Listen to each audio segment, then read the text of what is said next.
So like, tell me about, playing a hustler and I guess just spotlighting this downtown New York City scene. Well, the downtown part of it is because it's our home. That's my actual building. It's my wife's playing Bobby. Linda lives on the third floor.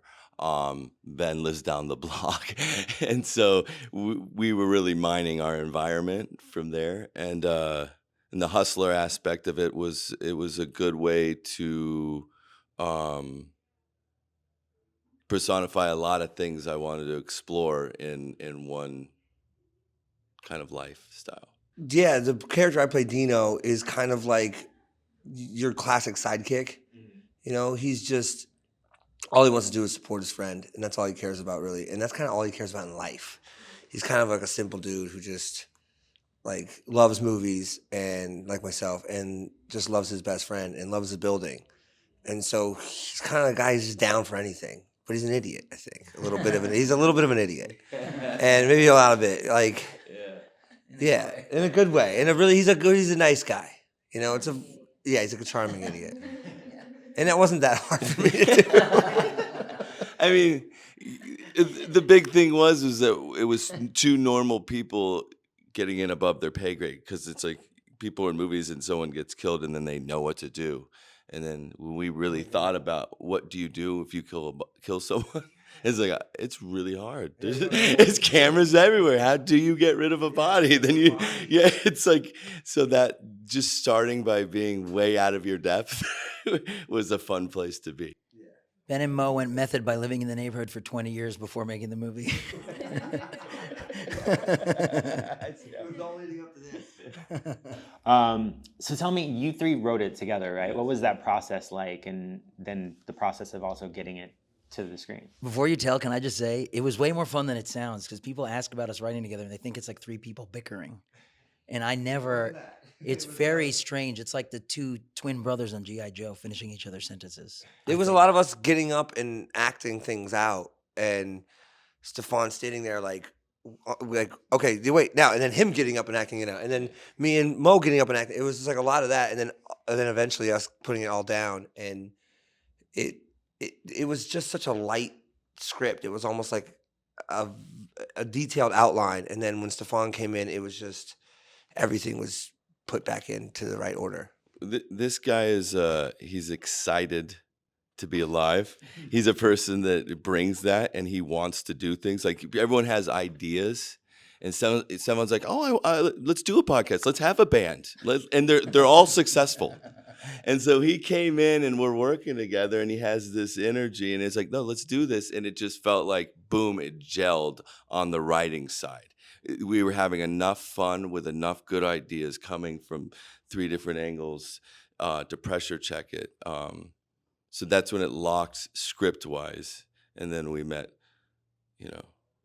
angels. So tell me how y'all came across the script and what attracted you to it, I guess. So Ben and I here have been friends for quite some time, and last November, I finally talked him into sharing some of his writing with me. And I was like, I won't read it with my work hat on. I'll just read it to hear what your voice is like, and I'm just really curious and like what happens in your head. And I read it and immediately was like, why have you not made this into a movie yet? And Brian and I met a few years ago on another project, and he is someone who we weren't so close at the time, but someone who we've always gelled really well together. And I shared the script with him, and you were on your way to a fishing trip, and you were like, okay, I'll talk to you in a couple of days. I'll let you know what I think. And he called me on his layover and was like, this is awesome. And that's kind of where it all began. Yeah, and what really drew it to me, that there's so much truth to it. Obviously, we don't kill anybody, and We're not real criminals. but I'll tell you, it's a story about a bunch of different people from different walks of life who all come together with a common purpose of survival, and we're showing that side of the world. But it's also a story of two best friends, who these guys happen to be in real life, who are in the building in real life, who the characters in the movie are based on in real life. And we shot the film in that building, which was no small feat. And had I known more, probably would have done it. But like we pulled it off, and we're super proud of it. Yeah.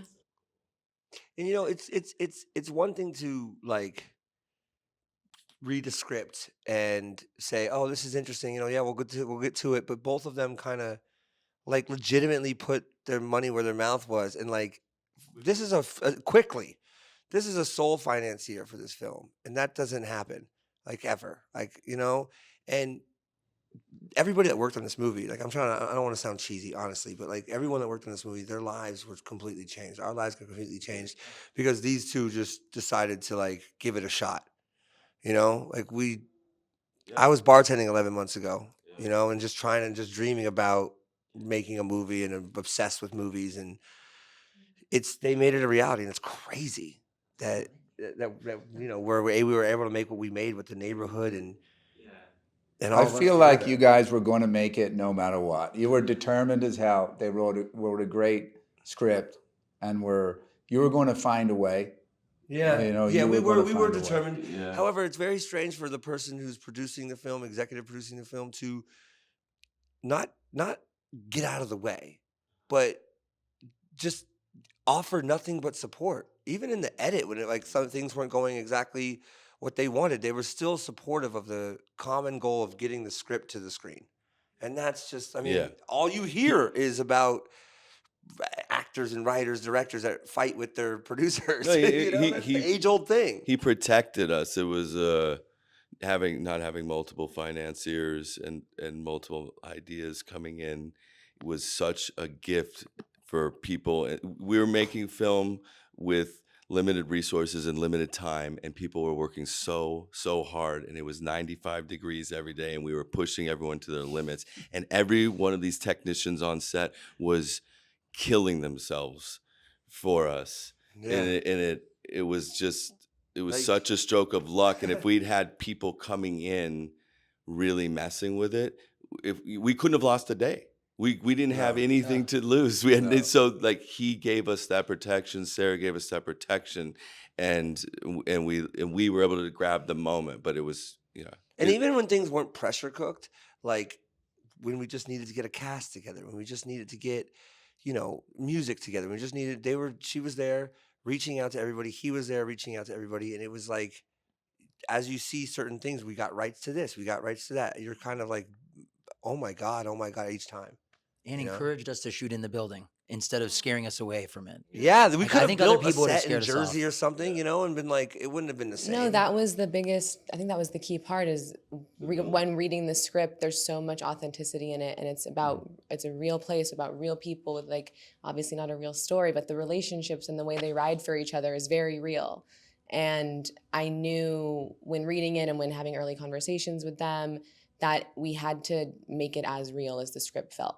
And it wasn't like, yeah, we could have built the set somewhere, but that was never really a real option. Like, yes, we could have put out casting calls for whoever to audition for us, but no, like these roles were written for our friends and our family. And there was no way to do it other than the way that these three envisioned it. And I knew it was our responsibility to just do everything that we could to make that happen. The whole movie's an elaborate cover-up for an actual murder that happened, and we're selling the story that it's fake.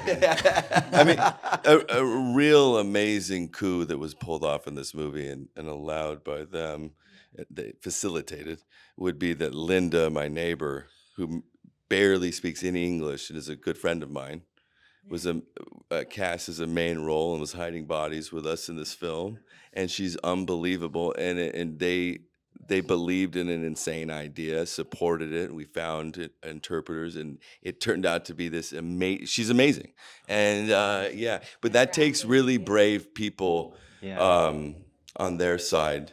So was the whole ensemble neighborhood people or like A neighbors? lot. Yeah. A lot of it. And a lot of lot. actors that we loved over the years. Like we cast Eleanor Hendricks because for years I've been a fan of just her face and her overall like aura and little indie things she's done over the years. And she's known mostly nowadays as a casting director for like street casting and stuff. And when we went to her, she thought that we wanted her to cast the film.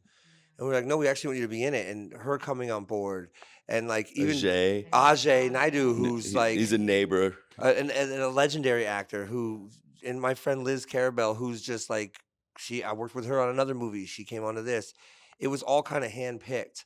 But even to the point where Mo got his wife, she's in the movie. She's playing his wife, and that's not an easy thing, and that was our choice and our decision Yeah. to make that happen. So, A lot of native New Yorkers too. A lot of native New Yorkers, Elena, a lot of them. Genevieve. Yeah. His wife, Eric Genevieve. Roth, Richard Price. Yeah, Richard. Native New Yorker. that's a real timestamp to a few generations of like a few decades of friends in a neighborhood and actors and writers and filmmakers in an area. And there's just a lot of trust, So when we're on set and we're all saying something, we're all saying the same thing, and it's because we all want the script to screen, And it was a real it flowed really well in that way. But when I stepped in, you know what you wanted. You knew the music you wanted. By the time I finished the 14th page, you guys knew what you wanted. It was also very deliberate. It was well executed. To be fair, everybody left it all on the field. The actors are amazing. The producing team, fantastic. Where it goes from here, I know we couldn't be happier. Everybody delivered. Everybody showed up. It's crazy that we're here and people responded to it in a way, or they are. It's nice.